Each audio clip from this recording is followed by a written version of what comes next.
좀 잠도 깨울 겸 우리 하나님 앞에 고백했으면 좋겠습니다. 삼위 하나님께요. 같이 고백하겠습니다. 하나님 사랑합니다. 예수님 사랑합니다. 성령님 사랑합니다. 아멘. 오늘 말씀의 제목은 영적인 일은 영적으로라는 말씀으로 말씀을 나누도록 하겠습니다.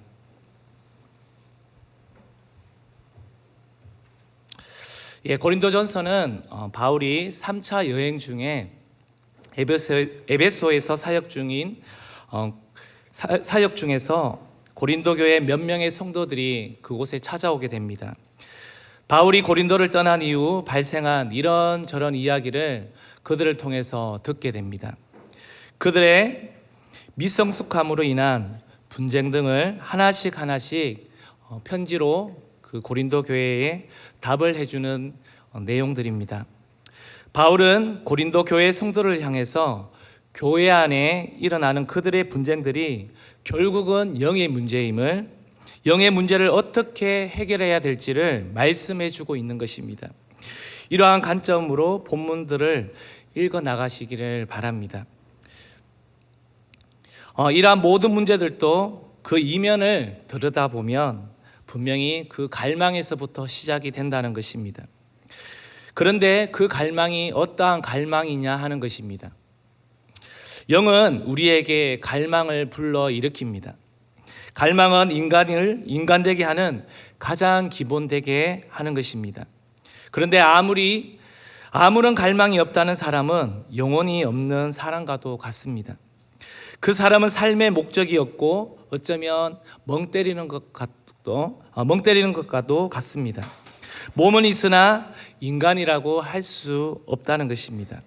우리 안에 갈망이 어디에서 오는지 서로에게 물어봐야 그 부분을 우리는 설명할 수가 없다는 것입니다. 이러한 갈망은 바로 영에서부터 오는 것이기 때문에 그렇습니다. 이것은 우리의 혼과 이성으로 다 설명할 수가 없습니다. 그래서 성령이 우리 안에 오게 되면 영적인 갈망이 일어나게 되는 것입니다. 하나님을 더 알고 싶은 것입니다. 하나님 나라 위에 우리가 살고 싶어지는 것입니다.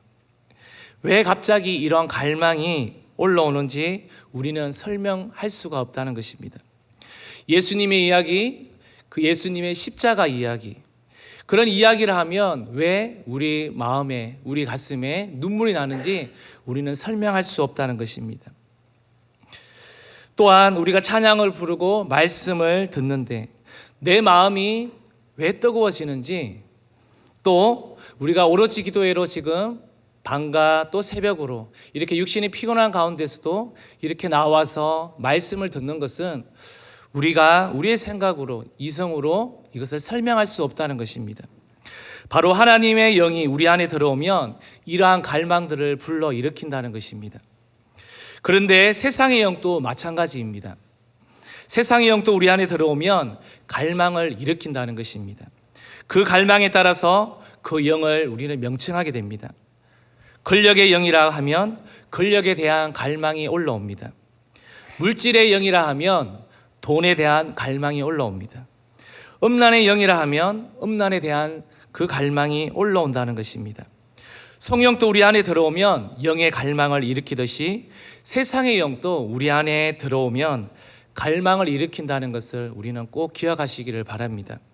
앞에서 말한 하나님의 영이든 세상의 영이든 이러한 갈망이 우리 안에 들어오게 되면 결국 우리에게는 삶의 의미를 찾게 된다는 것입니다.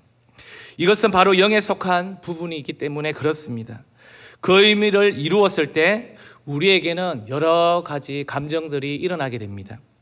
행복, 만족, 기쁨, 감사 등 이러한 것을 우리에게 정의해 주고 있습니다. 이것을 추구하도록 만드는 것이 바로 영이라는 것입니다. 그렇다면 우리가 일상을 살아가면서 보는 것, 듣는 것에서 우리의 갈망하는 영이 가장 많이 들어오게 되고 또한 우리는 그것을 통해서 반응하게 된다는 것입니다. 영으로 살아가는 자는 어떻게 성경에서 말하고 있는지 깨달아 삶으로 변화가 일어나는 시간이 되기를 소망합니다. 첫 번째입니다. 영적인 일은 영적으로 분별된다입니다.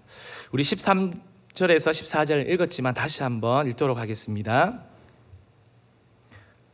우리가 이것을 말하거니와 사람의 지혜가 가르친 말로 아니하고 오직 성령께서 가르친 것으로 하니 영적인 일은 영적으로 분별하느니라.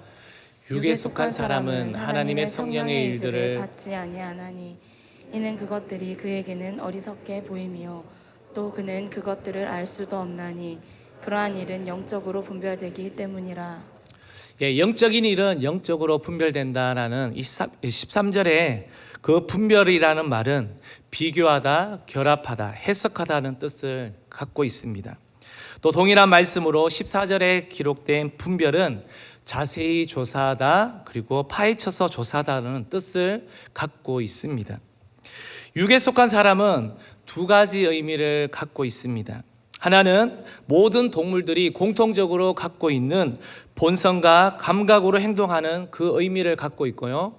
또 다른 하나는 인간만이 가지고 있는 고귀한 본성인 바로 이성을 갖고 있다는 것입니다. 영이라는 것은 혼, 즉 우리의 이성으로 이해될 때까지 파헤쳐서 조사하거나 연구할 수 있는 것이 아닙니다. 영은 우리의 혼으로 이해하고 설명할 수도 연구할 수도 없다는 것입니다. 전혀 다른 세계라는 것입니다. 그래서 구약에 대표적으로 하나님께서 아브라함을 부르셔서 가장 먼저 요구한 것이 무엇인지 아십니까? 바로 믿음입니다. 이것을 이해하고 설명할 수 없기에 바로 믿는 것밖에 없었다는 것입니다. 영적인 세계, 영적인 원리를 살아내는 가장 큰 키워드가 무엇이냐면 바로 믿음이라는 것입니다. 우리가 가진 육과 혼으로는 하늘에서 일어나는 영적인 일들을 이해할 수도 그리고 설명할 수도 없다는 것입니다. 완전히 다른 이야기입니다. 우리가 미국의 프로 경기 중에 미식 축구 경기와 그리고 우리가 일반 축구 이것의 룰을 서로 접목시켜서 서로 할 수가 없다는 것입니다. 쉽게 말하면 미식 축구 경기를 그냥 일반 축구에 적용시켜서 그 룰을 적용시켜서 경기를 한다면 완전히 다른 문제인 것입니다. 우리 성경을 볼까요? 요한복음 6장 63절 말씀을 보도록 하겠습니다. 읽도록 하겠습니다. 살리는 것은 영이니 육은 무익하니라. 내가 너희에게 이른 말은 영이요 생명이라.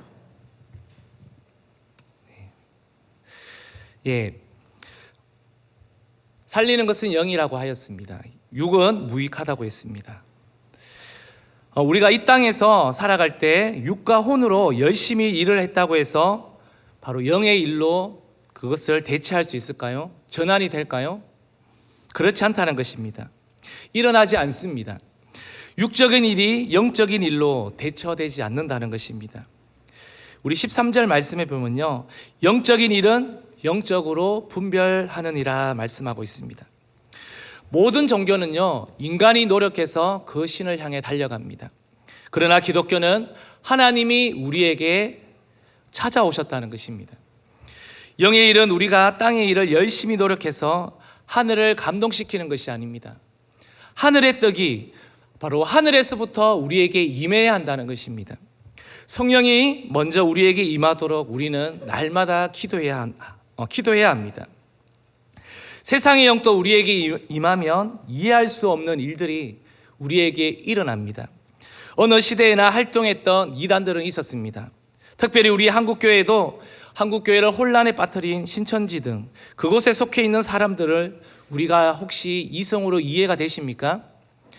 그런데 똑똑한 지성인이라고 하는 그들의 교수, 박사들도 그 신천지에 많이 빠져 있는 것을 보게 됩니다. 우리의 혼, 이성으로는 도저히 그것을 이해할 수가 없습니다. 설명이 되지 않습니다. 가정을 파탄에 이르게 하는데도 왜 빠져드는지 아십니까? 영이 아니면 정확히 이런 일들을 우리는 설명할 수 없기 때문에 그렇습니다. 영적인 것은 혼과 육으로 해결할 수가 없습니다. 이러한 문제는 오직 기도로, 오직 믿음으로 접근할 수밖에 없다는 것입니다.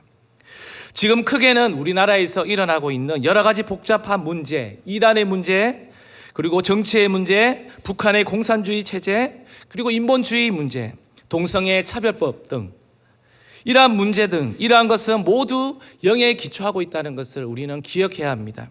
또한 작게는요, 우리 가정 가운데 침투되어 있는 크고 작은 그러한 문제들을 우리 눈에 혹시 보이십니까? 육과 혼으로 있는 힘을 다해 우리는 이 문제를 해결해 보려고 노력해 보았을 것입니다. 그런데 그 해결의 기미는 보이지 않고 계속해서 그 문제가 쌓여가는 것을 우리는 아마 보았을 것입니다. 바로 이것은 영적으로 우리가 풀 수밖에 없다는 것입니다. 이것은 육과 혼으로 열심히 해결한다고 될 수 있는 문제가 아니라 바로 오늘의 본문의 말씀처럼 영적 일은 영적으로 해결할 수 있다는 것입니다. 바로 기도의 싸움이 있어야 한다는 것입니다. 혼의 싸움이 아니라 바로 영의 싸움이 일어날 때에 우리는 이 영의 실체를 바라보며 우리는 살아낼 수 있다는 것을 꼭 기억하시기를 소망합니다. 두 번째입니다. 도덕과 윤리 기준에도 영이 있다는 것입니다. 우리 15절 말씀을 함께 읽도록 하겠습니다. 신령한 자는 모든 것을 판단하나 자기는 아무에게도 판단을 받지 아니하느니라. 무엇이 선한 것이고 또한 무엇이 악한 것인지 신령한 자가 판단하고 있다고 성경은 말하고 있습니다. 바로 이것은 무엇이 선한 것이고 무엇이 악한 것인가 하는 것은, 다시 말하면 이러한 문제는 이것이 영에 속한 기준이라는 것입니다. 학식이 뛰어난 사람이 도덕과 윤리 기준도 판단한다고, 또한 법을 전공한 사람이 도덕과 윤리 기준을 판단한다고 성경은 말하고 있지 않습니다. 영에 속한 신령한 사람이 이러한 문제들을 해결할 수 있다고 말씀하고 있습니다. 우리가 살아가는 현장은 도덕적 절대 기준이라는 것이 없습니다. 철학자들이 수천 년 동안 오랫동안 윤리에 대한 절대 근거가 무엇인가, 이것을 해결하기 위해서 얼마나 오랫동안 이것을 실험하며 싸워왔는지 모릅니다. 그런데 그 해결책은 무엇인지 아십니까? 아직 모른다는 것입니다. 근본적인 기준을 찾아내지 못했다는 것입니다. 도덕과 윤리 기준의 근거는 결국 영에 속한 것이기 때문에 그렇습니다. 절대 기준이 없다는 것입니다. 과거에는 도덕적으로 지탄받던 것들이 시간이 지나면 어떻게 해요? 괜찮다는 것입니다. 예를 들면 혼전 성관계, 동성애 문제에 대해 과거 7, 80년대는 여기에 대해서 우리 부모 세대는 노발대발을 하면서 이것은 말도 안 된다고 말했습니다. 그런데 지금은 어떻습니까? 이 개념이 약해지고 심지어 붕괴되어지면서 우리의 윤리의 기준과 그리고 우리의 시간에 따라서, 지역에 따라서, 또한 나라에 따라서 이러한 윤리 기준이 바뀌게 되는 것을 우리는 보게 됩니다. 영적인 세계를 부인하는 인본주의 이론과 철학으로는 도덕과 윤리의 근거를 찾을 수 없다는 것입니다. 아니면 동물과 자연의 원리를 인간에게 적용시키려 한다는 것입니다. 만약 동물에서 원리를 추출하면 인간이 동물처럼 된다는 것입니다. 베드로후서 2장 10절에서 12절 말씀을 한번 읽도록 하겠습니다. 특별히 육체를 따라 더러운 정욕 가운데서 주관하는 일을 멸시하는 자들에게는 형벌을 할 줄 아시느니라. 이들은 당돌하고 자긍하며 떨지 않고 영광 있는 자들을 비방하거니와 더 큰 힘과 능력을 가진 천사들도 주 앞에서 그들을 거슬러 비방하는 고발을 하지 아니하느니라. 그러나 이 사람들은 본래 잡혀 죽기 위하여 난 이상 없는 짐승 같아서 그 알지 못하는 것을 비방하고 그들의 멸망 가운데서 멸망을 당하며. 성경은 12절에 이렇게 말씀하고 있습니다. 하나님의 영을 인정하지 않는 사람은 바로 이성 없는 짐승과 같다고 말씀하고 있습니다. 어쩌면 무서운 말이기도 합니다. 그냥 정욕을 쫓아 살아가는 것입니다. 개와 고양이가 혹시 이혼하고 불륜한다는 말을 들어보셨습니까? 그런 말은 없습니다. 이들은 이와 상관없이 때가 되면 자연스럽게 짝을 짓고 본능적으로 보호 본능을 일으키며 그들 나름대로 살아간다는 것입니다. 그런데 요즘 인간들이 자연에서 하는 것을 따라 하려 한다는 것입니다. 영에 속한 기준이 없어지면 그것은 바로 가족의 해체가 되는 것입니다. 눈에 보여지는 정욕을 따라가면서 하나님의 만든 질서를 완전히 파괴시켜 버린다는 것입니다. 아이들을 양육하는 부모님도 마찬가지입니다. 죄송하지만 내가 육에 속한 영역이 큰 부모라면 우리 교회에서 가르치고 있는 교육 선교사님들이 아이들의 어떤 행동에 대해서 말해주더라도 대수롭지 않게 받아들일 것입니다. 그런데 내가 영에 속해 분별되어진 부모라면 교사든 누구든 우리 아이의 행동을 지적해주면 그 상황을 영적인 눈으로 판단되어서 적극적으로 주님 앞에, 하나님 앞에 나아가서 믿음의 눈으로 그리고 믿음의 행동으로 반응하게 될 것입니다. 도덕과 윤리의 기준과 근거는 영에 속한 신령한 사람이 판단하며 만들어간다는 것을 꼭 기억하시기를 바랍니다. 마지막 세 번째입니다. 시기와 분쟁은 육에 속했다는 것입니다. 이것은 읽지는 않았는데요. 고린도전서 3장 3절 말씀입니다. 같이 읽겠습니다. 너희는 아직도 육신에 속한 자로다. 너희 가운데 시기와 분쟁이 있으니 어찌 육신에 속하여 사람을 따라 행함이 아니리요. 예, 영은 우리를 하나 되게 합니다. 또한 육은 우리를 나누게 한다는 것입니다. 육은 나누기 때문에 시기와 분쟁이 생깁니다. 영의 근본을 이루는 속성은 사랑입니다. 우리 요한일서 4장 7절에서 8절 말씀도 그 하나님의 속성을 한번 보도록 하겠습니다. 사랑하는 자들아, 우리가 서로 사랑하자. 사랑은 하나님께 속한 것이니 사랑하는 자마다 하나님으로부터 나서 하나님을 알고 사랑하지 아니하는 자는 하나님을 알지 못하나니 이는 하나님은 사랑이심이라. 예, 하나님의 사랑 안에서는요 결코 시기와 분쟁이 없습니다. 그 안에는 오직 사랑만 있다는 것입니다. 그런데 육은 자기 중심적이고 경쟁적입니다. 육은 나와 너를 확실하게 나눕니다. 결국 내 안에 시기와 분쟁을 만들게 되는 것이죠. 육은 내가 밥을 먹으면 내 자신의 배만 부르는 것입니다. 상대의 육이 배부른 것은 아니라는 것입니다. 그런데 영은 다릅니다. 우리가 하나님을 향해 갈망할 때 성령이 임하셔서 기쁨이 임하기 시작하면 한 사람이 그 한 사람만이 기쁜 것이 아닙니다. 모든 그 영적인 공동체에 속한 모든 사람들이 영적인 배가 부르다는 것입니다. 예를 들면 우리 교회에서도 간증을 많이 하는데요. 간증을 하다 보면 분명히 그 사람의 간증입니다. 그 사람의 간증 가운데 일어난 일들인데 듣는 다수의 사람들이 그 간증을 듣고 어떤 일이 일어납니까? 내가 영적으로 동일한 배가 부르다는 것입니다. 이것이 바로 영적인 속성인 것입니다. 우리 안에 영적인 은혜가 일어나면 한 사람만 누리는 것이 아닙니다. 그 옆에 있는 사람들이 모두 어떻게 해요? 영으로 연결되어져 있기 때문에 그 영의 마음을 함께 누리며 은혜를 받는다는 것입니다. 그래서 고린도전서 6장 17절에는요 이렇게 말씀하고 있습니다. 주와 합하는 자는 한 영이니라. 그래서 시기와 분쟁이 없다는 것입니다. 영적인 사람은 옳고 그름보다 더 중요하게 여기는 것이 바로 하나 되는 것입니다. 바로 이것이 영적인 원리이기 때문에 그렇습니다. 바로 영적인 공동체는 옳고 그름을 너무 따지지 않습니다. 물론 이것이 다는 아닙니다. 그러나 영의 반응은 옳고 그름보다 바로 어떻게 하나 될까 더 우선시한다는 것입니다. 하나님 안에서 우리 가정은 그리고 우리 목장은 우리 교회는 하나로 연합되어져 가고 있는지 우리가 얼마나 애쓰고 있는지 한번 돌아봤으면 좋겠습니다. 부부의 관계도 마찬가지입니다. 결국 부부싸움을 보면 옳고 그름을 따지다 보면 결국 한 사람은 옳고 또한 한 사람은 아니다라는 것이 그것이 결정된다고 한들 부부 관계에 어떤 유익이 있느냐 하는 것입니다. 만약 여기에서 옳고 그름에서 해결이 되지 않고 끝까지 가게 된다면 그 결국은 무엇일까요? 바로 이혼으로 가는 것입니다. 그것보다 훨씬 더 중요한 것이 무엇입니까? 우리 이 부부 사랑 안에서 하나로 갈 수 있느냐 하는 것입니다. 어떤 싸움과 어떤 문제의 논점이 일어날 수 있습니다.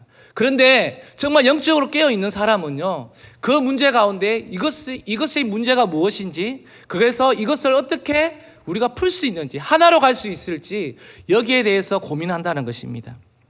그래서 우리는 핵심을 놓쳐서는 안 된다는 것입니다. 교회 공동체도 마찬가지입니다. 하나가 될 수 있느냐 하는 것, 이것이 바로 영적인 공동체인 것입니다. 어떻게 하나 될 수 있을까 고민하는 것입니다. 그런데 육이 발달된 사람에게 작동하게 되면 매 순간 기준이 무엇이 옳지, 무엇이 틀렸지, 뭐든 자기 유익에 대한 것입니다. 이렇게 하다 보면 결국 공동체에 남는 것은 상처와 분열만이 남는다는 것입니다. 바로 고린도 교회가 이런 교회였다는 것입니다. 서로의 자기의 의견이 맞다고 그 육의 본능에 따라서 움직이다 보니 결국 그 안에 분쟁과 시기가 일어났다는 것입니다. 내 안에 영으로 살아내고 있는지 아니면 시기와 분쟁으로 인한 육으로 살고 있지 않는지 우리는 이 아침에 한번 돌아보시기를 소망합니다. 말씀을 맺겠습니다. 영의 일들은 영의 원리로 일어난다는 것을 기억하시기를 바랍니다. 열심히 사는 것 이상의 무엇인가 필요합니다. 그 이상의 것은 바로 하나님의 말씀이 임해야 한다는 것입니다. 영의 일은 영적으로 분별된다는 이 말씀을 붙들고 살아가고 싶지 않으십니까? 그렇다면 제가 이 아침에 방법을 가르쳐 드리겠습니다. 이 일의 모든 시작은 바로 예배입니다. 우리 교회처럼 예배가 많은 교회가 있을까요? 저는 손꼽아 보면 우리 교회처럼 예배가 많은 교회는 드물다고 봅니다. 그런데 이것이 바로 영적인 원리라는 것을 알면요, 우리는 이 자리를 갈망하게 될 것입니다. 새벽과 저녁으로 우리 담임 목사님께서 3년 작전 기도회를 선포하시고 또 그 기간 가운데 3년 작전 기도회도 힘든데 그 안에 오로지 기도까지 있습니다. 이것을 우리가 생각할 때 우리가 영적인 반응에 어떤 사람은 영적으로 반응할 것이고 어떤 사람은 육적으로 반응할 것입니다. 육적으로 반응하는 사람은 계속해서 신세 타령을 할 것입니다. 나는 이것도 있고 이것도 있고 내 삶은 어디 있는 거냐고 말할 것입니다. 그러나 영에 속한 사람은 하나님께서 나의 형편과 처지를 너무 잘 알기 때문에 이 시간을 허락하시는구나. 그래서 나는 이 시간에 나올 수밖에 없구나. 만약에 나에게 이 육의 시간이 반응이 된다면 내가 이 시간이 없다면 저녁에 어디로 가겠습니까? 세상으로 가지 않겠습니까? 아니면 집 앞에서 집안에서 TV를 향해서 있지 않겠습니까? 아니면 나의 취미 모임을 향해서 가지 않겠습니까? 그러나 하나님께서 우리에게 축복하신 이 예배를 통해서 하나님께서는 우리를 영의 자리로 모이게 하신다는 것입니다. 영의 것은 결국 영으로 우리에게 설명하십니다. 예배 때 하나님의 임재가 우리 가운데 오늘도 이 새벽에 피곤하시지만 예배할 때 우리가 사모할 때 어떻게 해요? 그 하나님의 그 임재가 우리 한 사람 한 사람을 터치해 간다는 것입니다. 하늘의 뜻이 우리 가운데 임해야 한다는 것이고 바로 그 하나님의 영이 우리 가운데 터치될 때 우리의 영이 살아나고 바로 그때부터 영적인 삶이 시작된다는 것입니다. 우리에게 일어나는 많은 일들이 있지 않습니까? 가정 안에도 수많은 일들이 일어납니다. 우리가 이것을 육의 눈으로만 바라보지 않기를 바랍니다. 육의 눈으로 바라보면요, 그 일, 왜 저 사람은 바뀌지 않을까? 왜 저 문제는 또 일어날까? 우리는 계속해서 육의 눈으로 바라보면요, 그 문제는 해결되지 않습니다. 우리에게 하나님 지혜의 분별력을 허락해 주십시오. 영의 눈으로 바라볼 수 있는 바울 사도와 같이 하나님 이 문제를, 교회 안에 일어나는 이 문제를 영의 눈으로 바라보았던 바울 사도의 그 눈이 하나님 오늘 이 새벽에 나에게도 일어나게 하여 주옵소서. 이 마음으로 우리가 이 새벽에도 기도하며 나가기를 소망합니다. 우리 함께 기도하도록 하겠습니다.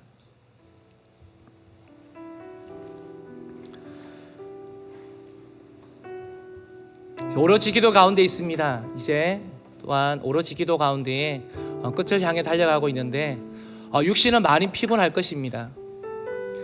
조금 전에도 말씀드렸지만 내가 이 자리에 아침에 일어나서 오는 거 어떻게 내 생각으로 내 이성으로 이것을 해석할 수 있겠습니까? 이해되지 않습니다. 그래서 이 부분은 바로 영의 문제인 것입니다. 하나님, 내가 육적인 눈으로 바라보았던 나의 이 삶의 현실들을 하나님 보이지 않는 영의 눈으로 그 본체이신 그 하나님을 내가 볼 수 있도록 하나님 나의 눈을 밝혀 주시옵소서. 육신의 방법과 안목으로 풀려고 했던 저를 용서하여 주시옵소서. 성령님 이 새벽에 가르쳐 주시옵소서. 성령님께서 나의 삶에, 우리 가정에, 우리 교회의 주도권이 되셔서 하나님 이끌어가게 하여 주옵소서. 우리 함께 기도하며 나가도록 하겠습니다. 성령님 이 시간